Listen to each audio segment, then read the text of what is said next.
Welcome to The Controversial Truth, where we bring you content on health and wealth that nobody would ever tell you until now. I'm your host, Dr. Victoria Munoz, and today we have a very special guest for you. Mecca Wagner-Brown is an alternative therapy practitioner. She offers a variety of services outside of traditional talk therapy. Her main services consist of hypnotherapy, cognitive behavioral therapy, and emotional freedom technique. She also coaches clients on mindfulness, self-exploration, breath work, and meditation. Mecca comes with a variety of accomplishments. She has a Bachelor of Science degree in psychology and kinesiology. She is a certified hypnotherapist and emotional freedom technique practitioner. She is also certified as a yoga teacher and Qigong practitioner. She is the author of 2 books, and she is one of the founding members and facilitators for Vision Journaling Live. She is also chair of the board of directors of Crescent Freedom Project International, which is a parent nonprofit of Vision Journaling Live. Mecca has been fully dedicated to her practice for the past 3 years after leaving corporate America. In her free time, Mecca enjoys time with her daughter, her 3 rescue pit bulls, and her partner. She also enjoys gardening, reading, and cooking. Please help me to welcome Mecca Wagner-Brown.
So Mecca, thanks so much for being here today. And an alternative therapy practitioner. That's a very unusual title. So tell me a little bit about that. What is alternative therapy practitioner? So alternative therapy practitioner is a title I created.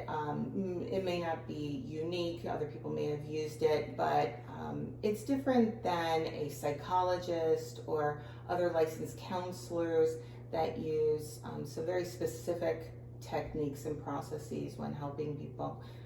People are used to the talk therapy or desensitization therapy when it comes to trauma. I use hypnotherapy, emotional freedom techniques, and cognitive behavioral therapy that can cross over into those other therapist fields. And I combine that with even some other things such as helping people learn how to meditate, how to be mindful, which is also tied into cognitive behavioral therapy, bringing that mindfulness in, the meditation, and then if they're open, I also offer Qigong and yoga to help them with their energy if that's something they're interested in and something I think that they can benefit from. So explain mindfulness to me, because that can be kind of a big question in a lot of people's mind. What does it mean to be mindful, and how do you implement that into your practice? You know, a lot of people are using the word mindfulness or being mindful, and it's being thrown around a lot, and people can take different interpretations from it. But what it really means is that there are 4 foundations to being mindful. Number 1 is the most obvious, which is being fully present and living 100% your life. A lot of people move through their days almost on autopilot.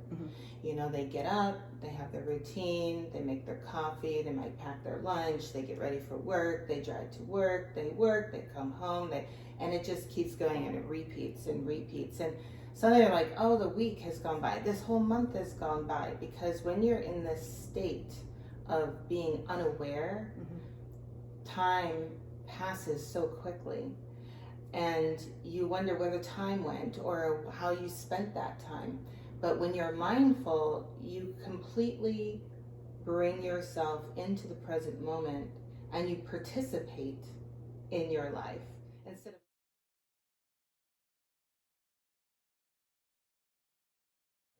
instead of letting your life carry you. So it could be something like washing your dishes. Mm-hmm. You know, some people are washing their dishes thinking about all the things they have to do when they're done washing the dishes. But instead, just take a moment to be aware of washing the dishes. I'm washing the dishes, the feeling of the water, the soap, the plates. You know, if you take a moment instead of when you wake up, jumping out of bed, getting going, brushing your teeth, maybe taking a shower and so on, sit for a moment on the edge of your bed and think about your gratitude, right? I'm awake another day in my life, and I have an opportunity. My whole day is a blank page in the book of my life, and I get to create whatever I want. Yes, I have things I have to do because it's part of my life, but I can make it what I want. And so taking those moments, even when you're finished brushing your teeth, look yourself in the eyes, in the mirror, and say, today's going to be good. It's going to be a great day. When you make your coffee, stop for 5 minutes and just go outside or look outside, because it is kind of hot right now. Yes, but, it is. You know, look outside and take in the beauty of nature and how the tree in your backyard is always there, always present, always steady, always grounded. Whether you're at work or you're at home, it's always there. And just kind of give yourself those moments. And then part of the other steps of being mindful is consistency.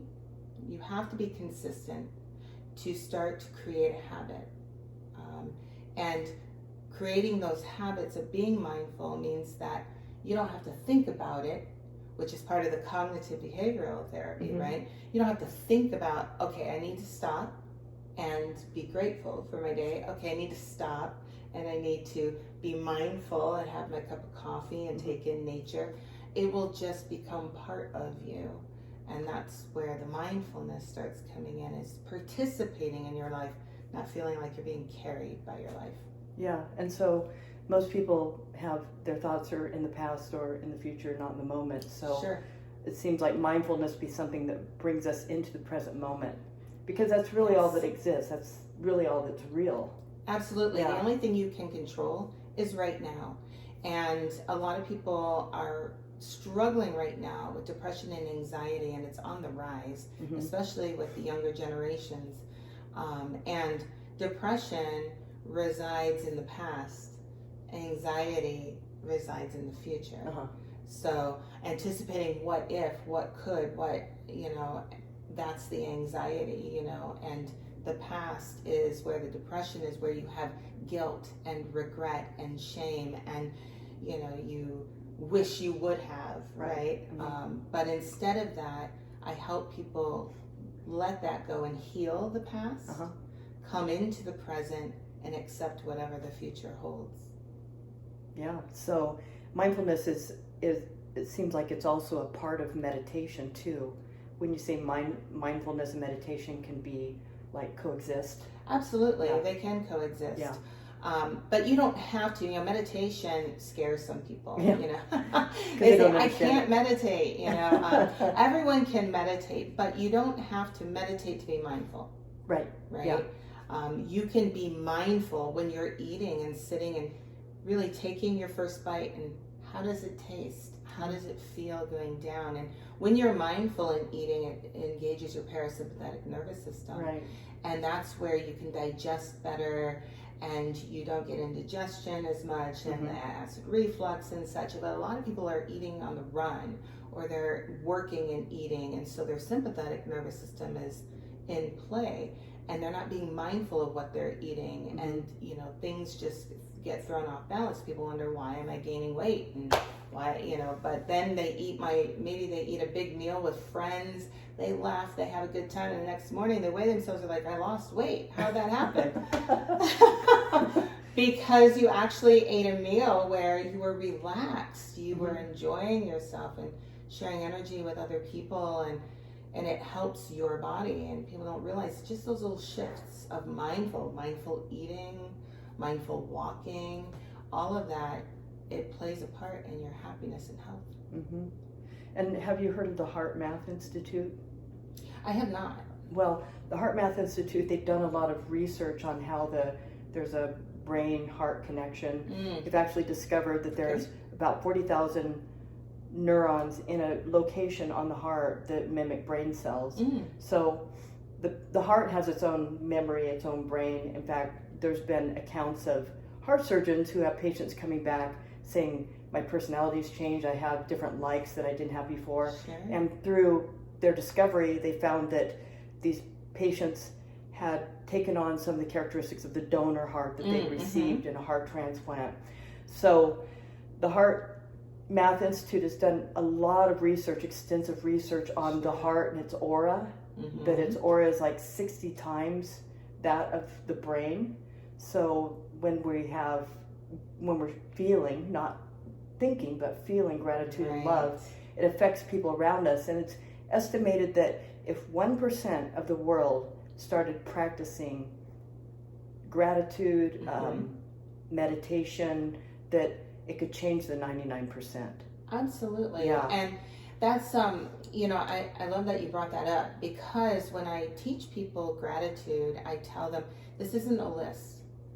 It isn't you sitting on the edge of your bed saying, I'm grateful for the home I have. I'm grateful for my children. I'm grateful for my car. I'm grateful for my job. Sure, you can be grateful for that, but that's not the practice. Right. The practice is feeling that gratitude.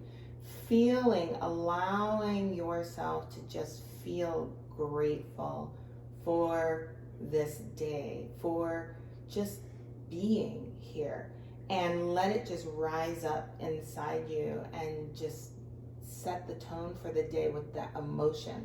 Right. So feeling it in your heart, that is what I try to teach people. And it's hard for people to grasp that concept. So I have a statement. I say, okay, it's a fake it until you make it, right?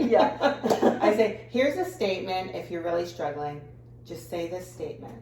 And I give it to them, and I say, just keep it there by your bed, and read it in the morning. And then pretty soon, try not to read it, but just let it rise up. And then eventually you won't have to read it. You'll just automatically feel it. Yeah. And the more we tell ourselves something, the more we believe it. And Absolutely. It's really not here, it's on a cellular level where that belief exists. Absolutely. So when I teach consciousness and the difference between the conscious, subconscious mind, the subconscious mind actually lives in the cells of the body. And that's 95% of every automatic thing that we do all day. So Absolutely. When people are going through their day on autopilot, they're not really changing. They'll be the same in 10 years from now if they don't mindfully focus on making a change or doing something different. And that's what I tell people, is that your subconscious is like your computer program. If you just let the computer program run, it'll just keep running.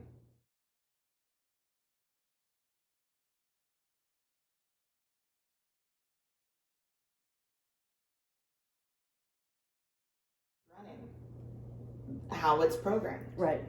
Over and over and over. So when people say, I don't know why I keep doing this one bad habit, choosing the wrong people or, following the same patterns, it's because you're not making a conscious effort to change that. Right. And to change it, you have to figure out what is driving it. And so that's when I help people. And so there's a little bit of talk. I mean, we do talk in session, right? And we back up and we try to figure out, where is this coming from? When did this start? When's your earliest memory when this started? And we keep figuring that out and going back. And then we start to find the triggers. And we start to heal those. And then making conscious effort to change. And they find, my clients find that they're more aware of when something's going to happen now, instead of it just going and then it's too late. Oh, I just did it, Yeah, right. And because we've healed all those triggers, so now the program doesn't know what to do because we're changing it, right? And that's where we start to implement the changes on it. The more consistent you are with stopping yourself and making that change, the easier it will become, and then it will just be part of the program. And would you say that in the beginning, patients are uncomfortable at first when they start to change? Because I think we absolutely get in that comfort, even if we don't like it, we're comfortable with the current program. Absolutely. Yeah. No matter how much it hurts, it's comfortable, right? Right. Change is difficult for anyone, but to change, you have to become uncomfortable. Mm-hmm. Doesn't matter what it is, let's say you want to change careers. It's scary to go down that path. It's scary to go back to school possibly, but it's uncomfortable and it's scary. But once you get into it, it all starts to just roll along and you're like, why didn't I do this earlier, right? Right. It's scary to make a change in relationships, scary to make a change in your daily routine because, oh my gosh, if I don't do the same thing every morning, I'm going to forget something or something's going to go wrong and just going to be thrown off. Mm-hmm. Well, that's why when I tell people to make changes, especially in their morning routine, I give them one thing at a time. Mm-hmm. Just do this one thing. One thing. Like don't look at your cell phone the moment you wake up. Right. That could be one thing. That could be one thing. Yeah. One thing, and do that for 2 weeks. Then we'll do one more thing, and then one more thing. And eventually, that's kind of the basis of my one book, Little Things Lead to Happiness. People are afraid to change, and they feel overwhelmed by the thought of, where do I start? Right? Right. Where do I start? And maybe they feel like they have so many things they want to change. I tell people to make a list and then pick one. One thing, and then one thing, and then one thing.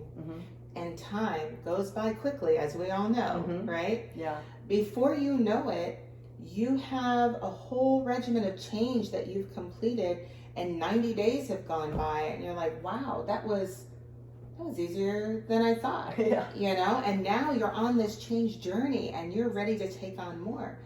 But it's the getting started and just feeling overwhelmed by life in general and then wanting to change.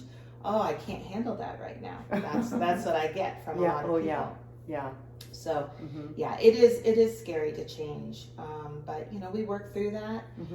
I use some of my methods to help people, the EFT or tapping, along with hypnotherapy, and help them get through it. And I give them those tools. EFT is a nice tool to teach people, and I send them home with that tool, and I give them the shortcuts that they need. Especially some of the kids that I see, like 12 to 15. So you work with kids too?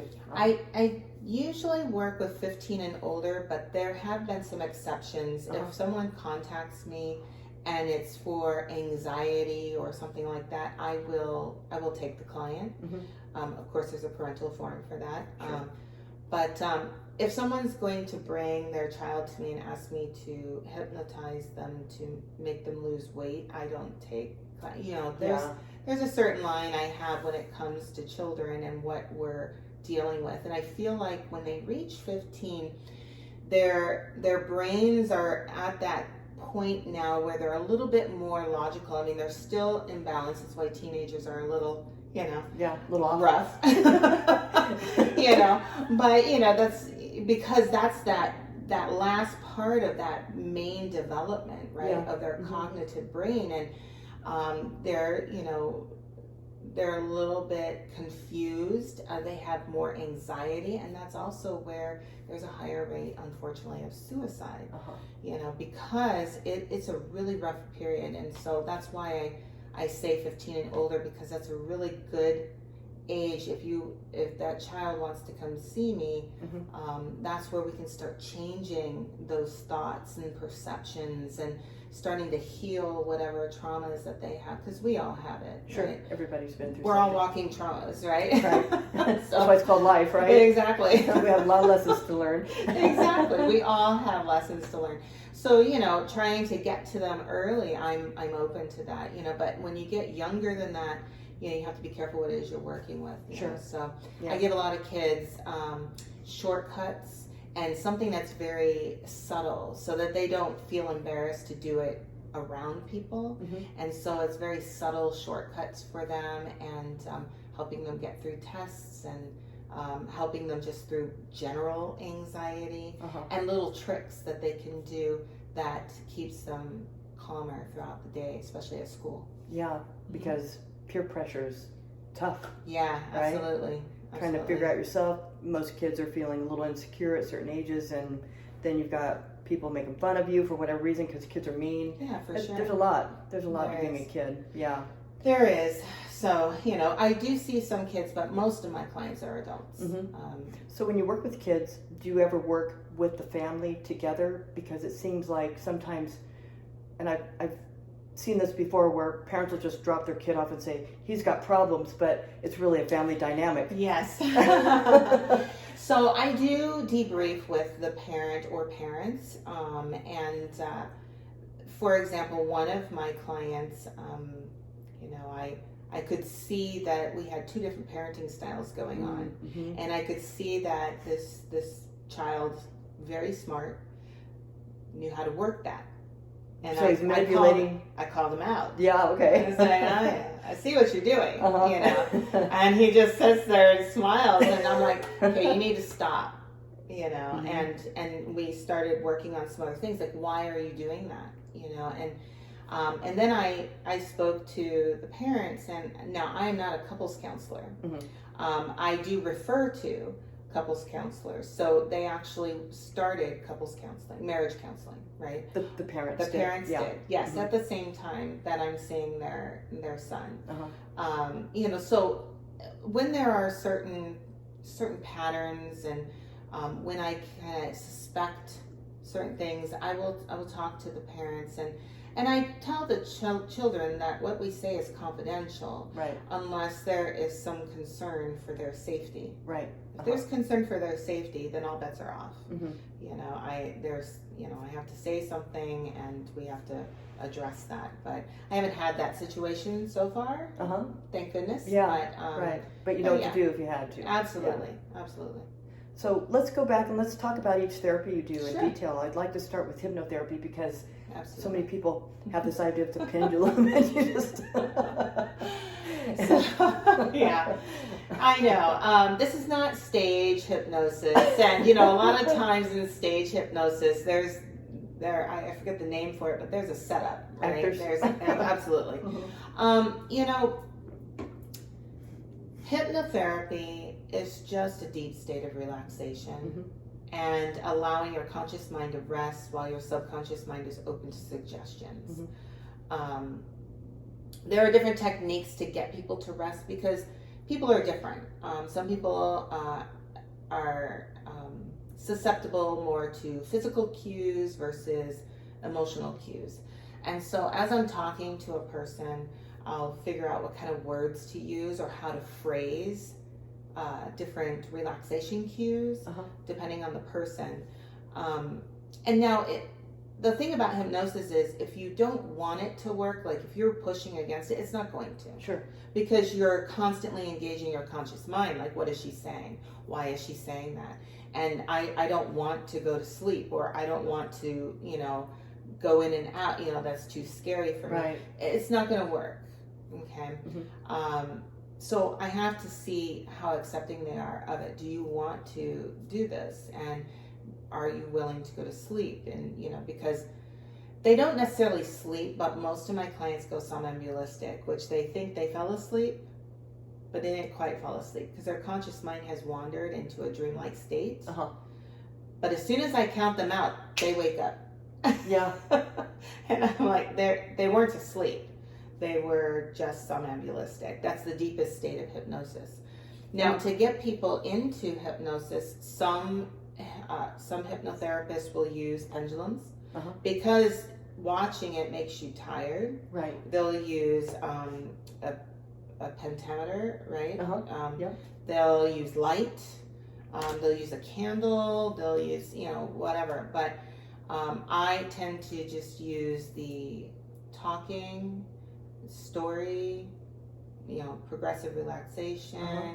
just allowing them to just listen to my voice. And of course, I'm a hypno voice, right? Uh-huh. So voice changes a little bit, Yeah. softer. I have a water feature in my office. Nice. And we just, slowly go into it. So we don't get to the suggestion part until maybe 10 minutes Mm-hmm. into this hypnotherapy, Yeah. until they're relaxed. And then, we just watch the body for cues, that they're now relaxed, and then we start to go into it.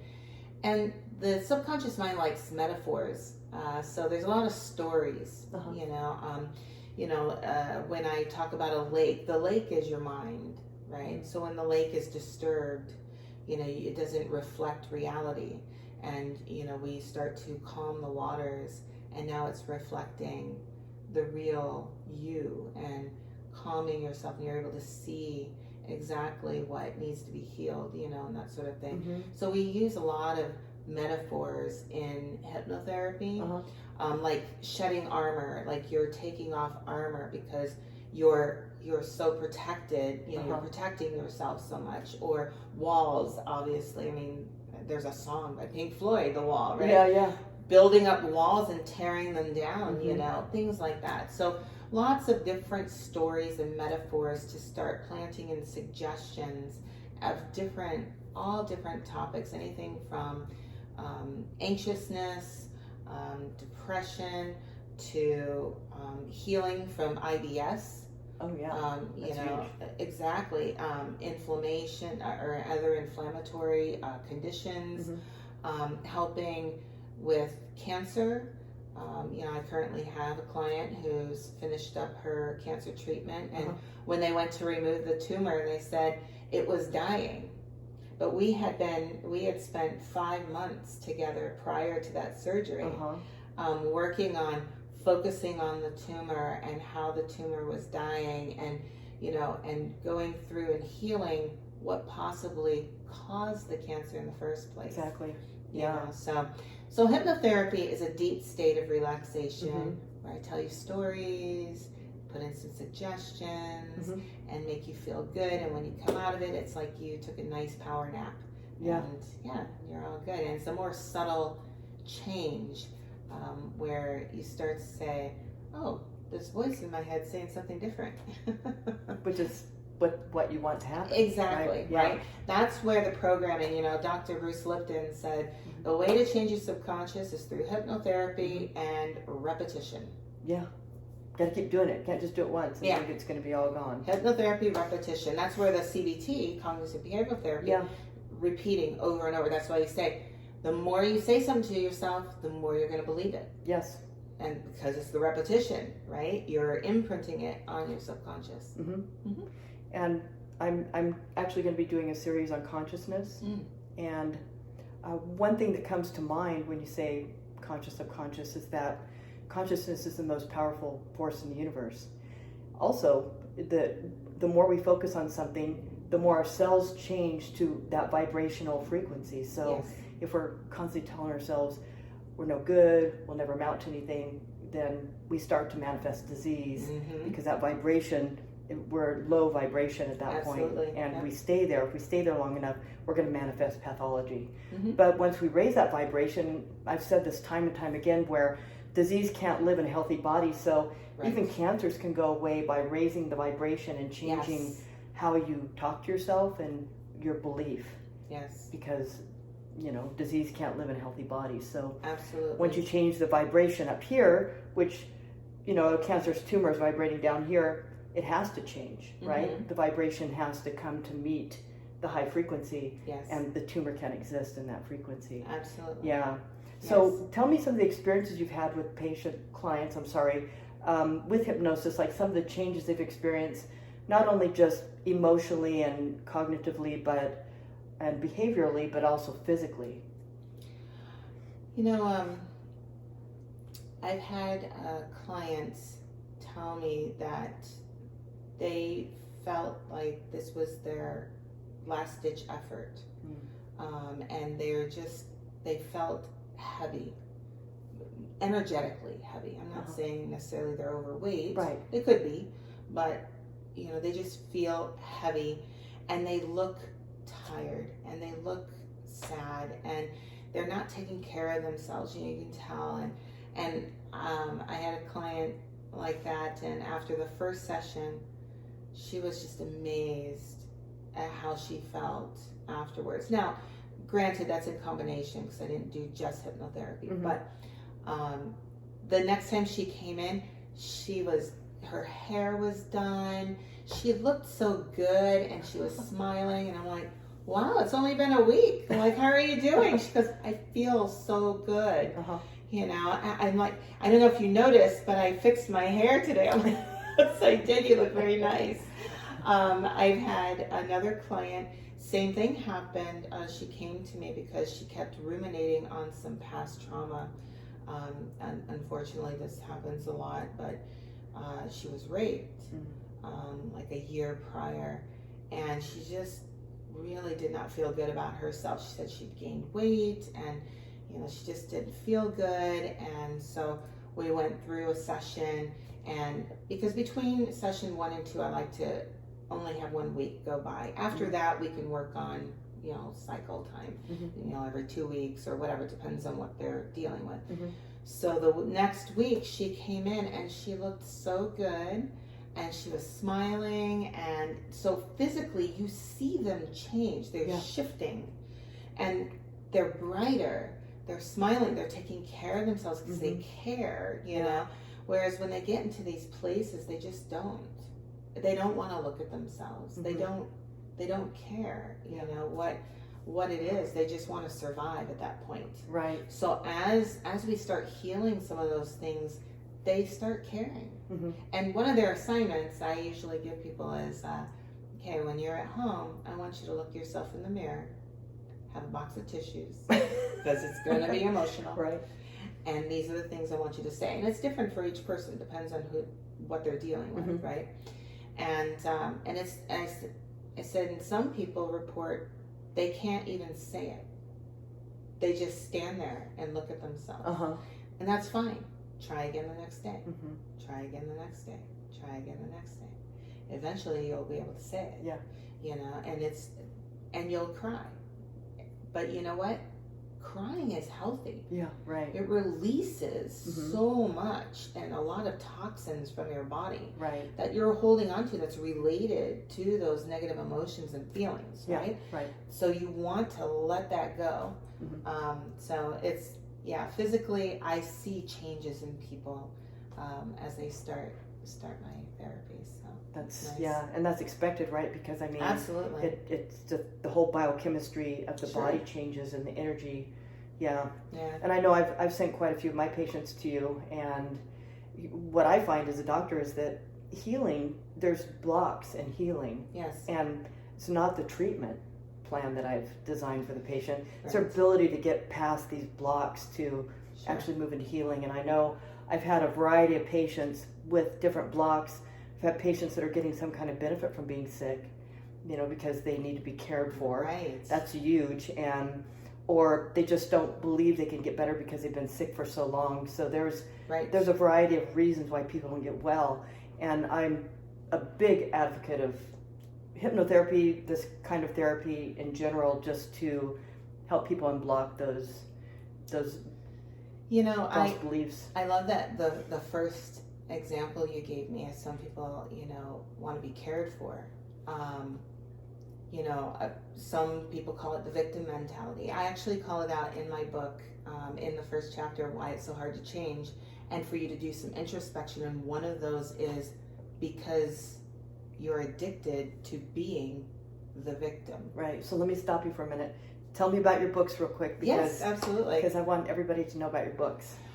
So my book that's for everyone is called Little Things Lead to Happiness.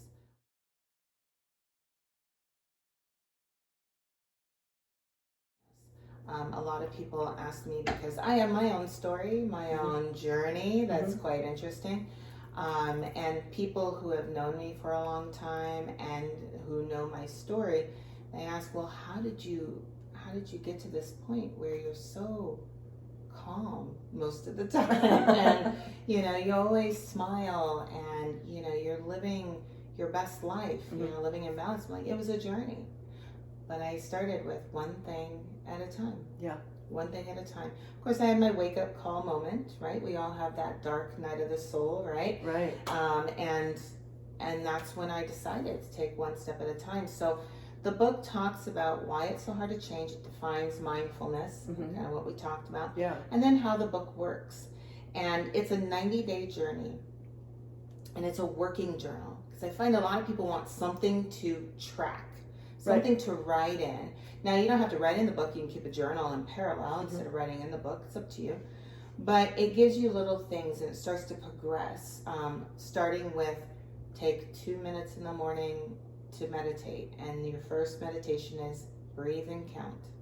That's it. That's all I want you to do. And different things, different affirmations, your gratitude, all that. And it takes you through, and it progresses more and more over the 90 days.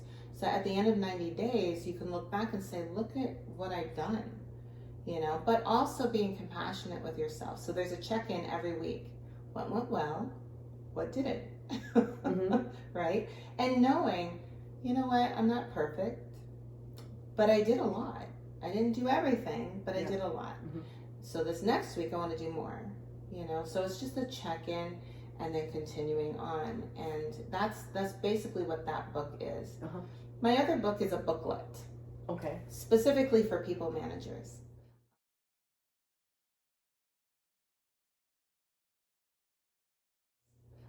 So before I switched careers, I spent almost 20 years in corporate America for a Fortune 100 company.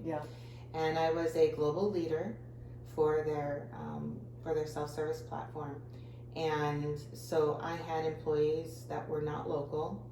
They were in other countries, other cultures. I dealt with people in many countries, and everybody wanted to be on my team.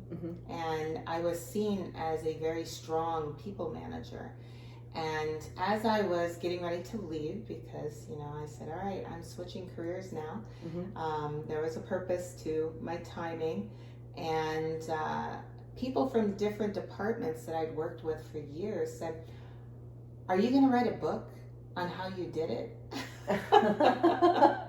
How I did what, And then because this is a stressful environment, and you're usually so calm. I mean, not always, come on, I'm not perfect, but usually so calm, and people, you always bring like common sense to the table, and your people that you develop, they love you, and they keep, I even keep in contact with people that had left my team and moved on, because I encouraged them to.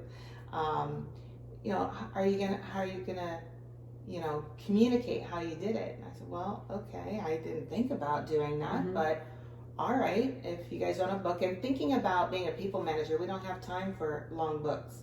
Right. Let's get to the point. Right. So this booklet is 60 pages long, and it gets to the point. Yeah. So it's broken down in sections to help with how I looked at my employees. And it is called Managing with Compassion, or Leading with Compassion, a Manager in Constant Conflict in a Corporate Environment. Because when you're in a corporate environment and you're a manager or a leader, you have to meet the needs of the corporation, who is an unfeeling entity. Right. Okay. But you also have people that you have to have compassion for, and think about developing and what their needs are, and that each person's an individual. You can't just cookie cutter how to manage people. Right. And that's what I try to explain to people. When I deal with my one employee in India versus another employee in Mexico, their life circumstances are different, their personalities are different, what motivates them is different, and so you have to shift when you're dealing with each one of your employees. Even my indirect reports, because I ran a platform, so not only did I have direct reports of around 20 people, but I also had indirects of 30 or more, depending. So I'd have to get to know everyone and what makes them motivated, what makes them feel fulfilled, what are their goals in life, Right. And so the book goes through that, and then also how to take care of yourself. Don't forget, That's important. as a manager, you need to take care of yourself, because it can conflict with you internally, that your internal or strong morals and integrity may push against what the corporation is trying to do. Mm-hmm. Without getting into detail, but right. But you have to back it because you're the manager. How do you implement that with compassion, right? Mm-hmm. And so it can be very stressful on a people manager, and that can lead to disease, right? Yeah. Oh, yeah. And so I tell them I have a whole section on self-care, and it goes into the things that I've done for myself, including what you eat, your sleep. Mm-hmm. A lot of people sacrifice sleep to get other things done. Yeah. I don't think people realize how important sleep is. Yeah. It is so important. Very important. Now we could do a whole podcast on sleep. Oh, yeah, we could. It's so important. Mm-hmm. So the book actually is a get to the point. How can you work on leading with compassion, become a better people manager? Mm-hmm. And that's what that book is. Yeah. And so tell me, what finalized your decision to transition from being this manager of a corporation to what you're doing now? I think I'm really fascinated by that. You know, my life has its own story. I've always been, I was a quiet child. I was very introspective and observant. Mm-hmm. I loved watching people, listening to people, listening to new words. I liked wondering why people did the things they did or didn't do the things they did. And so I was always interested in human behavior. I had my own pressures from my parents to go down a path that made me money. Right. Because, I am a Gen Xer, so, it's that's my trauma. And so I went through high school intending to be an orthopedic surgeon. So I did every science class I could through high school and entered college as pre-med. Do my gross anatomy. This is why I have a lot of medical knowledge too, and why I understand the function of the body. But then I decided, hey, I'm the one paying for my education. Nobody else is.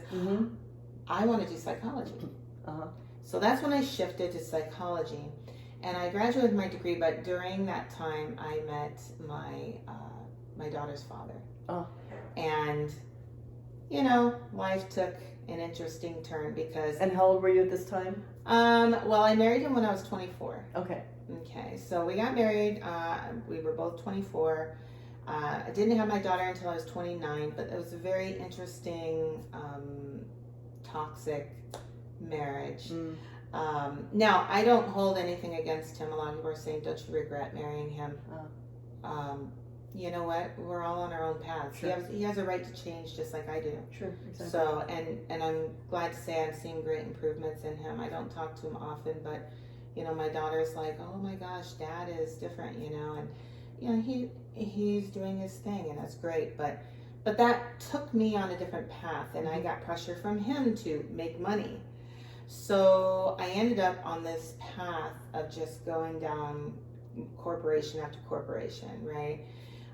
So when I divorced him, my daughter was 8 years old. She was almost 9. And I was already into my tenure at this Fortune 100 company. And I said to myself, I will stay here and make this good money to make sure that my daughter gets her bachelor's degree with no debt. That's admirable. So, as time went on, my daughter is and she's working on her PhD right now, just so you know. As she was coming up and we were getting ready for the spring, her last semester, the spring semester, she was going to graduate with her bachelor's in May. I did my reflection and I said, okay, I think it's time. I'm going to shift. I'm going to change. And actually, I did that a year prior where I decided, and then COVID hit. So it was all coordinated with COVID, and I said I'm going to get my hypnotherapy certification while I was still working at this corporate job, EFT, and I said I'm going to do what I want to do now.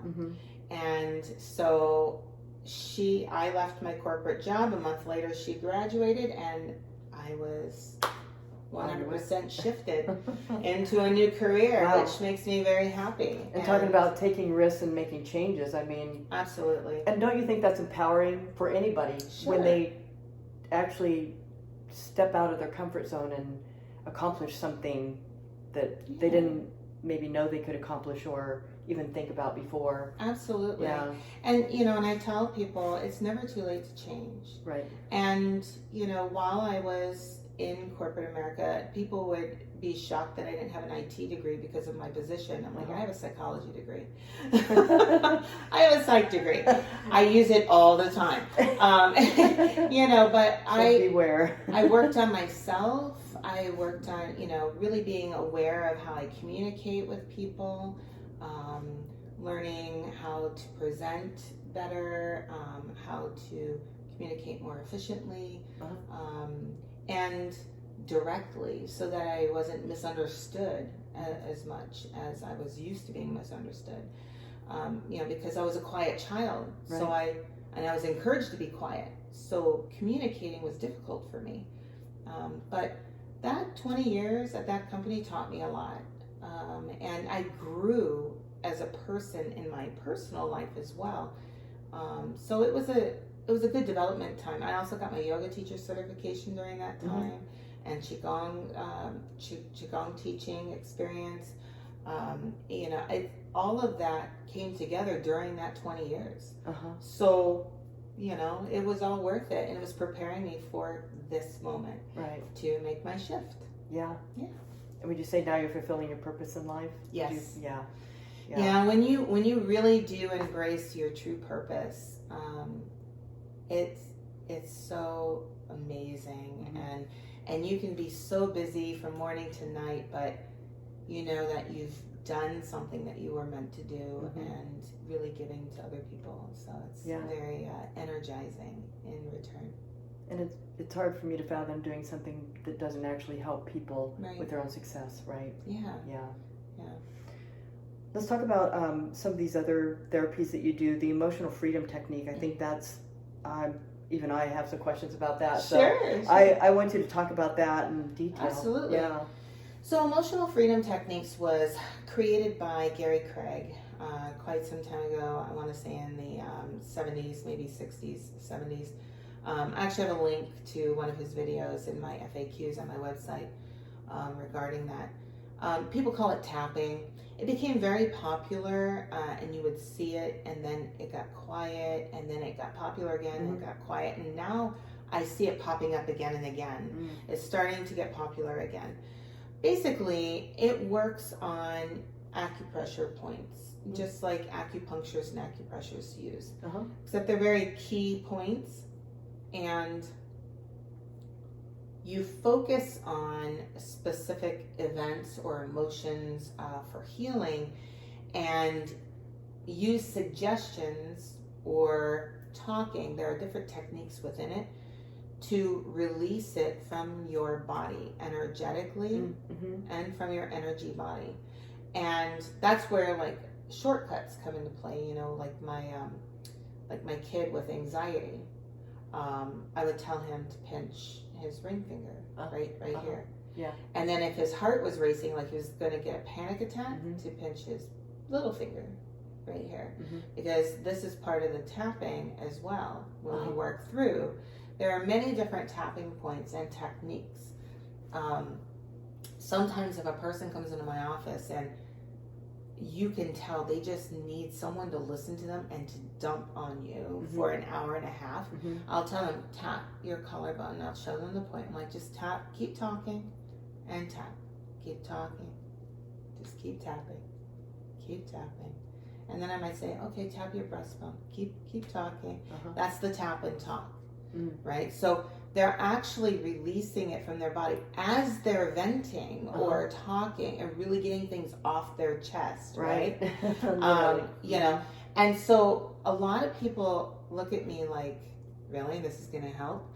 Or they don't think that something is an issue anymore until we start tapping through it. I've had grown men break down in tears. And we'll talk about something like, well, obviously this is still an issue for you because you're thinking about it right now. well, no, I think it's, I've let that go. I'm going, well, let's try it. And then we start to tap and they start to cry and we'll stop, which is nice about EFT is that your conscious mind is fully engaged. So we can pause for a moment. You can grab a tissue. Okay, let's continue. And then we continue tapping, and we can pause for a minute. You need a drink of water because they're repeating words, right? And then we keep tapping, then I have them take a breath. I have had so many clients email me either that night or the next morning saying, I cannot believe I have really been carrying that for so long. I feel so light. I feel so much better. It's like witchery. I go visit the witch. They're just amazed, and sometimes it's right in the moment. They'll sit there and say, "Wow, okay," because I have them rate. Where do you feel it? How distressful is it on a scale of 1 to 10? Yeah. And I get like 9, 10. They start crying. It's a 10. Okay. And then once we tap through and we rate it, we tap through until we get it to a 0. And they're like, yeah, it's like, I know it happened, but I don't feel anything anymore. So once it's gone, or is it something that has to be repeated? Once the main issue is gone, it's gone. Now, there can be, I see it like tentacles, right? Things have generalized effects too, right? So if we resolve one main item, and let's say you came in with 2 main items and we resolve one, the other one may not feel as intense anymore because that generalized effect kind of calmed this one a little bit. I see. Sometimes there could be related issues. So for instance, I had a gentleman who had a lot of trauma with bullies and different bullies through his life.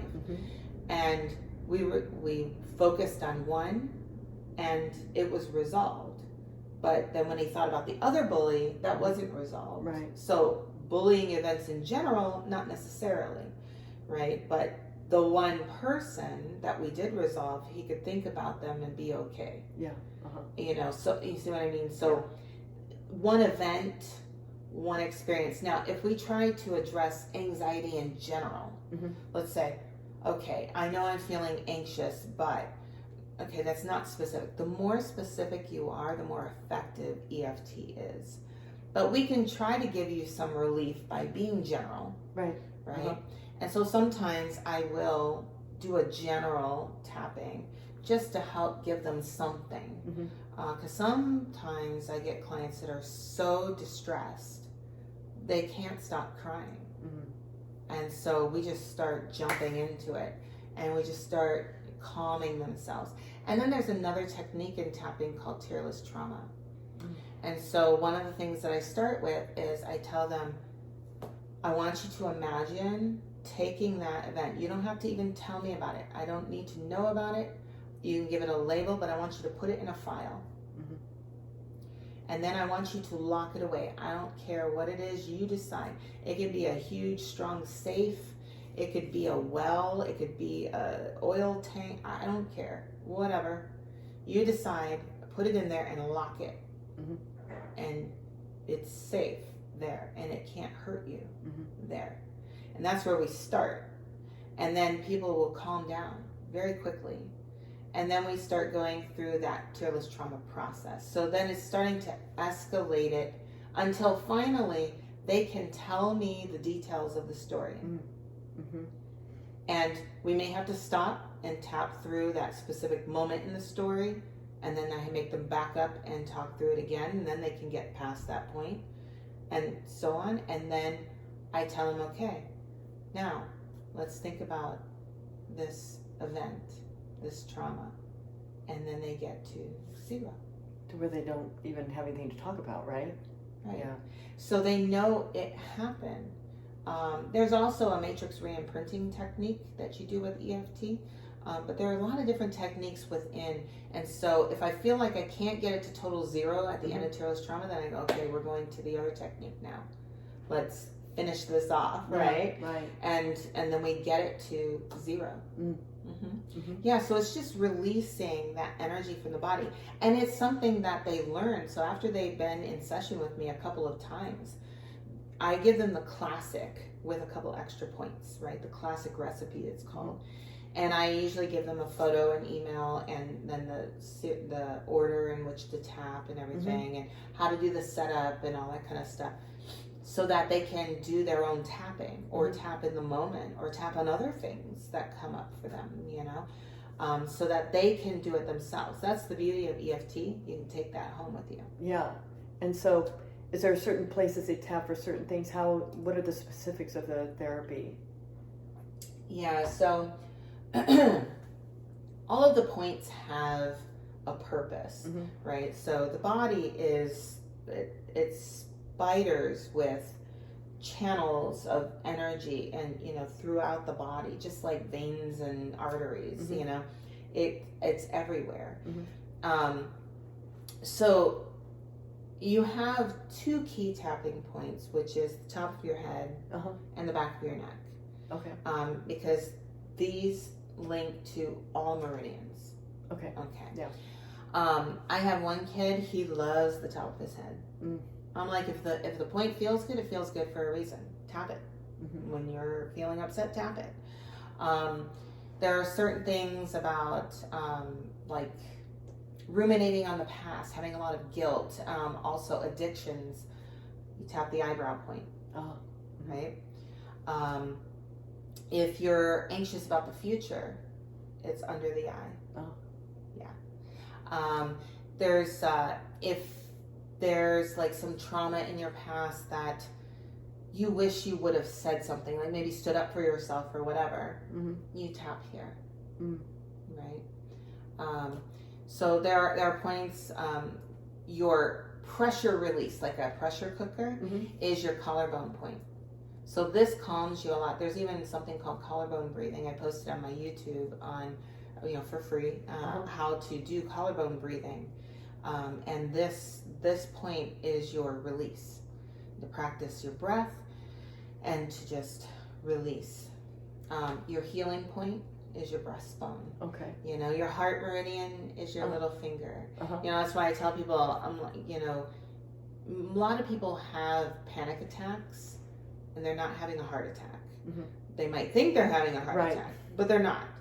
But they do use this point, even with people who are having heart attacks. You'll see that they'll put something on the little finger, or the paramedic will squeeze the pinky. This does connect to the heart meridian, and it will calm you. So if, you know, that's my free tip. If you feel like you're getting anxious, squeeze the nail bed, and it doesn't have to be hard, just a little bit. It doesn't matter which finger, you can switch after a while, and just kind of squeeze the tip of your little finger and breathe. And your heart will start to relax and calm down. If you're feeling just jittery, squeeze the ring finger, okay? And just on the tip by the nail bed, right? Just around the nail bed, just squeeze it right there, and just breathe. And those are my 2 anxiety points for my clients. But yeah, it's so every point has a purpose. There are a lot more points, and a lot more techniques, but every point has a purpose.